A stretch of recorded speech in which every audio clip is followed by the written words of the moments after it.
S hi hello everyone namaste welcome back to my Vidyaraj Edu Point YouTube channel.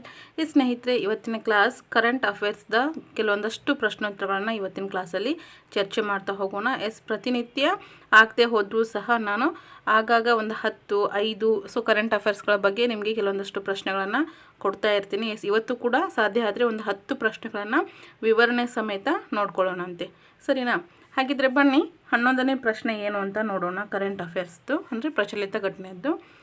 FIH ಹಾಕಿ 5 ವಿಶ್ವಕಪ್ ಅರ್ಹತಾ ಪಂದ್ಯಗಳನ್ನು ಆಯೋಜಿಸಲು ಒಮಾನ್ನಲ್ಲಿ ಹೊಸದಾಗಿ ನಿರ್ಮಿಸಲಾದಂತಹ ಕ್ರೀಡಾಂಗಣದ ಸಾಮರ್ಥ್ಯ ಎಷ್ಟು ಅಂತ.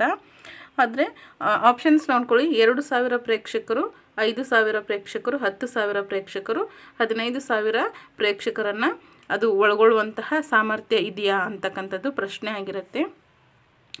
ಆಗಿದ್ರೆ ಈ ಒಂದು ಪ್ರಶ್ನೆಗೆ ಸರಿ ಉತ್ತರ ಯಾವುದಾಗುತ್ತೆ?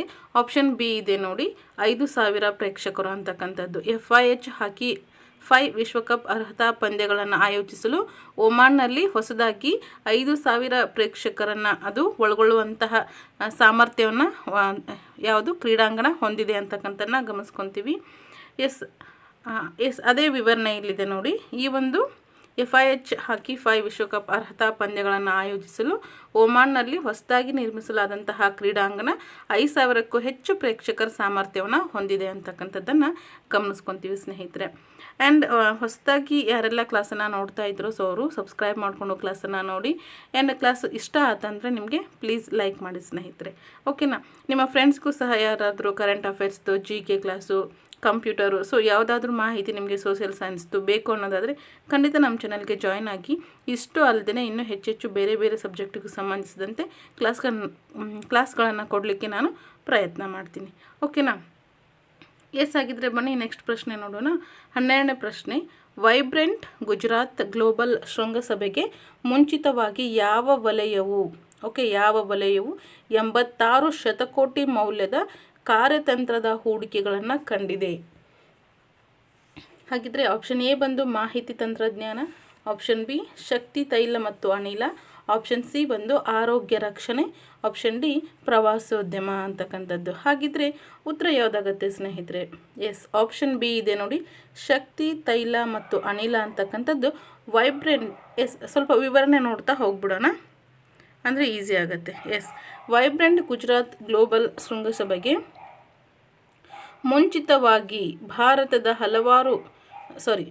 ಗುಜರಾತ್ ರಾಜ್ಯವು ಶಕ್ತಿ, ತೈಲ ಮತ್ತು ಅನಿಲ ಮತ್ತು ರಾಸಾಯನಿಕಗಳಂತಹ ವಲಯಗಳಲ್ಲಿನ ಕಂಪನಿಗಳೊಂದಿಗೆ 86 ಶತಕೋಟಿ ಮೌಲ್ಯದ ಪ್ರಾಥಮಿಕ ಹೂಡಿಕೆ ಒಪ್ಪಂದಗಳನ್ನು ಮೆಚ್ಚಿದೆ ಅಂತಕ್ಕಂಥದ್ದನ್ನು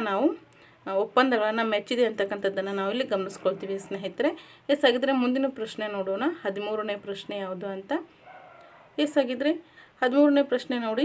ರಿಲಯನ್ಸ್ ಇಂಡಸ್ಟ್ರೀಸ್ ಲಿಮಿಟೆಡ್ ಅಂದರೆ RIL ಅಂತ ಹೇಳ್ತೀವಿ. ಇದಕ್ಕೆ ISCC+ ಪ್ರಮಾಣೀಕರಣವು ಏನನ್ನು ಸೂಚಿಸುತ್ತೆ? ಗುಣಮಟ್ಟ ನಿರ್ವಹಣೆಗೆ ಗುಣಮಟ್ಟ ಅಂತಕ್ಕಂಥದ್ದು, ಸುಸ್ಥಿರ ಕಚ್ಚಾ ವಸ್ತುಗಳ ಪತ್ತೆ ಹಚ್ಚುವಿಕೆ, ಅಂತಾರಾಷ್ಟ್ರೀಯ ಸುರಕ್ಷತೆ ಪ್ರಮಾಣೀಕರಣ, ಅದೇ ರೀತಿ ರಫ್ತು ಅನುಸರಣೆ ಮತ್ತು ಅನುಮೋದನೆ ಅಂತಕ್ಕಂಥದ್ದನ್ನು ಗಮನಿಸ್ಕೊತೀವಿ. ಹಾಗಾದರೆ ಈ ರಿಲಯನ್ಸ್ ಇಂಡಸ್ಟ್ರೀಸ್ ಲಿಮಿಟೆಡ್ಗೆ ಯಾವುದು ISCC+ ಪ್ರಮಾಣೀಕರಣ ಏನನ್ನು ಸೂಚಿಸುತ್ತೆ? ಆಪ್ಷನ್ ಬಿ ಇದೆ ನೋಡಿ ಸ್ನೇಹಿತರೆ, ಸುಸ್ಥಿರ ಕಚ್ಚಾ ವಸ್ತುಗಳ ಪತ್ತೆ ಹಚ್ಚುವಿಕೆ ಅಂತಕ್ಕಂಥದ್ದು. ಓಕೆ, ವಿವರಣೆ ಸಮೇತ ಸ್ವಲ್ಪ ನೋಡ್ಕೊಂಡು ಬಿಡೋಣ. ವಿವರಣೆ ನೋಡಿ. ISCC+ ಪ್ರಮಾಣೀಕರಣವು ಕಚ್ಚಾ ವಸ್ತುಗಳ ಸುಸ್ಥಿರತೆಯನ್ನು ಕ್ಷೇತ್ರದಿಂದ ಅಂಗಡಿಗೆ ಪಾರದರ್ಶಕವಾಗಿ ಪತ್ತೆ ಹಚ್ಚಬಹುದು ಎಂದು ಖಚಿತಪಡಿಸುತ್ತದೆ. ಓಕೆನಾ? ಆಗಿದ್ರೆ ಇದು ಕ್ಲಿಯರ್ ಆಯಿತು ಅಂತ ಭಾವಿಸ್ತಾ ಮುಂದಿನ ಪ್ರಶ್ನೆ ಹೋಗೋಣ ಸ್ನೇಹಿತರೆ. 14ನೇ ಪ್ರಶ್ನೆ ನೋಡ್ಕೊಳ್ಳಿ. ವಿಶ್ವ ಬ್ರೈಲ್ ದಿನದಂದು ಗೌರವಿಸಲ್ಪಟ್ಟಂತಹ ಪರಿವರ್ತಕ ಬ್ರೈಲ್ ವ್ಯವಸ್ಥೆಯ ಹಿಂದಿನ ದೂರದೃಷ್ಟಿಯ ಮನಸ್ಸು ಯಾರು ಅಂತಕ್ಕಂಥದ್ದು. ಹಾಗಿದ್ರೆ ಹೆಲೆನ್ ಕೆಲ್ಲರ್ ಅಂತಕ್ಕಂಥವ್ರು, Louis Braille, Steve Wonder, Ray Charles ಅಂತಕ್ಕಂಥದ್ದು. ಹಾಗಿದ್ರೆ ಯಾರಾಗ್ತಾರೆ ಉತ್ತರ? ಸ್ನೇಹಿತರೆ, ಆಪ್ಷನ್ ಬಿ ನೋಡ್ಕೊಳ್ಳಿ. ಉತ್ತರ ಸ್ವಲ್ಪ ವಿವರಣೆ ಸಮೇತ. ಆಪ್ಷನ್ ಬಿ ಬಂದು ಲೂಯಿಸ್ ಬ್ರೈಲ್ ಅಂತಕ್ಕಂಥವ್ರು. Louis Braille, option B.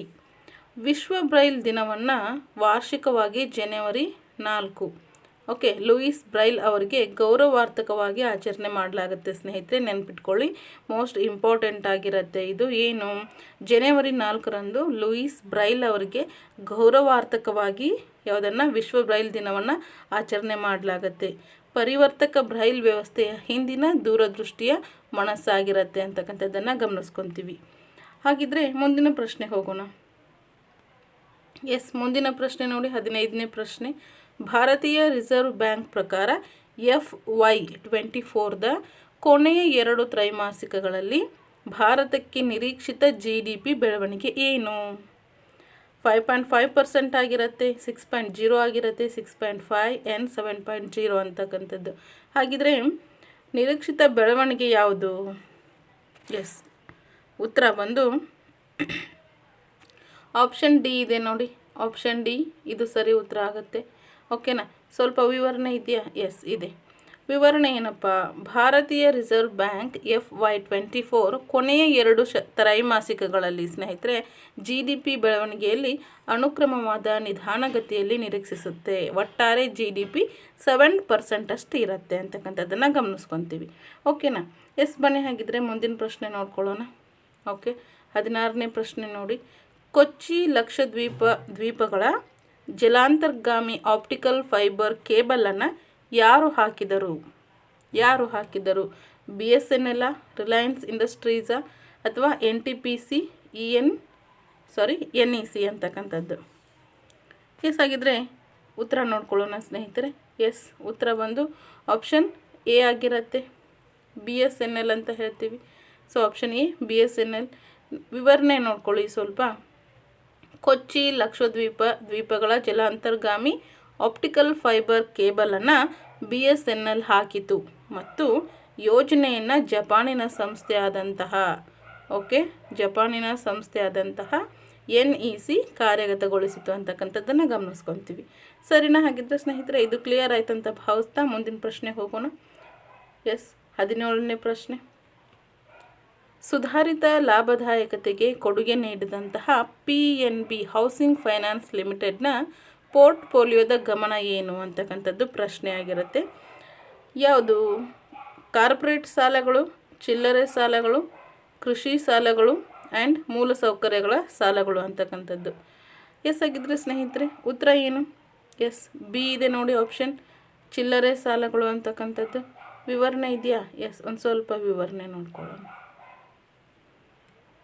Okay, ವಿವರಣೆ ಗಮನಿಸ್ಕೊಳ್ಳಿ. PNB ಹೌಸಿಂಗ್ ಫೈನಾನ್ಸ್ ಲಿಮಿಟೆಡ್ ಕಡಿಮೆ ಟಿಕೆಟ್ ಗ್ರ್ಯಾನ್ಯುವಲ್ ಮಾರ್ಗರೇಟ್ ಪೋರ್ಟ್ಫೋಲಿಯೋ ಮೇಲೆ ಕೇಂದ್ರೀಕರಿಸುತ್ತೆ. ಪ್ರಾಥಮಿಕವಾಗಿ ಚಿಲ್ಲರೆ ಸಾಲಗಳನ್ನು ಒಳಗೊಂಡಿರುತ್ತೆ. ಸುಧಾರಿತ ಲಾಭದಾಯಕತೆಗೆ ಕೊಡುಗೆಯನ್ನು ನೀಡುತ್ತದೆ ಅಂತಕ್ಕಂಥದ್ದನ್ನು ಗಮನಿಸ್ಕೊತೀವಿ. ಓಕೆ, ಇದು ಕ್ಲಿಯರ್ ಆಯಿತು. ನೆಕ್ಸ್ಟ್ ಈಗ ಮುಂದಿನ ಪ್ರಶ್ನೆ ನೋಡ್ಕೊಳ್ಳೋಣ ಸ್ನೇಹಿತರೆ. ಓಕೆ, 18ನೇ ಪ್ರಶ್ನೆ. ಡಿಸೆಂಬರ್ನಲ್ಲಿ HSBC ಇಂಡಿಯಾ PMI ಉತ್ಪಾದನೆಯಲ್ಲಿನ ಕುಸಿತವು ಏನನ್ನು ಸೂಚಿಸುತ್ತೆ? ವಲಯದ ಸಂಕೋಚನವನ್ನು, ವಲಯದಲ್ಲಿ ನಿಶ್ಚಲತೆಯನ್ನು, ವಲಯದ ವಿಸ್ತರಣೆಯನ್ನು, ಉದ್ಯೋಗಾವಕಾಶಗಳ ಹೆಚ್ಚಳವನ್ನು. ಹಾಗಿದ್ರೆ ಉತ್ತರ ಏನಾಗುತ್ತೆ ಸ್ನೇಹಿತರೆ? ಉತ್ತರ ಬಂದು ಆಪ್ಷನ್ ಎ ಇದೆ ನೋಡಿ, ವಲಯದ ಸಂಕೋಚನ. ಆಪ್ಷನ್ ಎ ವಲಯದ ಸಂಕೋಚನ ಆಯ್ತಲ್ವಾ? ವಿವರಣೆ ಇದೆಯಾ ಸ್ವಲ್ಪ?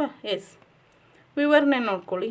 HSBC ಇಂಡಿಯಾ PMI ಉತ್ಪಾದನೆಯಲ್ಲಿ 18 ತಿಂಗಳ ಕನಿಷ್ಠ ಮಟ್ಟಕ್ಕೆ ಇಳಿದಿದೆ. ಇದು ವಲಯದಲ್ಲಿನ ನಿಧಾನಗತಿಯನ್ನು ಸೂಚಿಸುತ್ತದೆ. ಓಕೆನಾ? ನೆಕ್ಸ್ಟ್ ಬನ್ನಿ ಸ್ನೇಹಿತರಾಗಿದ್ದರೆ 19ನೇ ಪ್ರಶ್ನೆ ನೋಡೋಣ. 19ನೇ ಪ್ರಶ್ನೆ. MEA ವಕ್ತಾರರಾಗಿ ರಣಧೀರ್ ಜೈಸ್ವಾಲ್ ನಂತರ ಯಾರು ಅಂತ? ಯಾರು? ಅರಿಂದಮ್ ಬಾಗ್ಚಿ, ಕರಣ್ ಅದಾನಿ, ನರೇಂದ್ರ ಮೋದಿ, ಗೌತಮ್ ಅದಾನಿ. ಆಗಿದ್ರೆ ಉತ್ತರ ಯಾವುದಾಗತ್ತೆ ಸ್ನೇಹಿತರೆ? ನೋಡಿ ಆಪ್ಷನ್ ಎ ಬರುತ್ತೆ, ಅರಿಂದಮ್ ಬಾಗ್ಚಿ. ಅರಿಂದಮ್ ಬಾಗ್ಚಿ. ಒಂದು ಸ್ವಲ್ಪ ವಿವರಣೆ ಅಂತಂದರೆ, ರಣಧೀರ್ ಜೈಸ್ವಾಲ್ ಅವರು ವಿಶ್ವಸಂಸ್ಥೆಗೆ ಭಾರತದ ಮುಂದಿನ ಕಾಯಂ ಪ್ರಧಾನಿಯಾಗಿ ನೇಮಕಗೊಂಡ ನಂತರ ಅರಿಂದಮ್ ಬಾಗ್ಚಿಯಿಂದ MEA ವಕ್ತಾರರಾಗಿ ಅಧಿಕಾರ ವಹಿಸಿಕೊಂಡರು ಅಂತಕ್ಕಂಥದ್ದು ಮಾಹಿತಿ ಆಗಿರುತ್ತೆ. ಅದರ ನಂತರ ಬಂದರೆ ಓಕೆ ಸ್ನೇಹಿತರೆ, ನೆಕ್ಸ್ಟ್ ಪ್ರಶ್ನೆ, ಕೊನೆಯ ಪ್ರಶ್ನೆ ನೋಡ್ಕೊಳ್ಳೋಣ, 20ನೇ ಪ್ರಶ್ನೆ. ಓಕೆನಾ.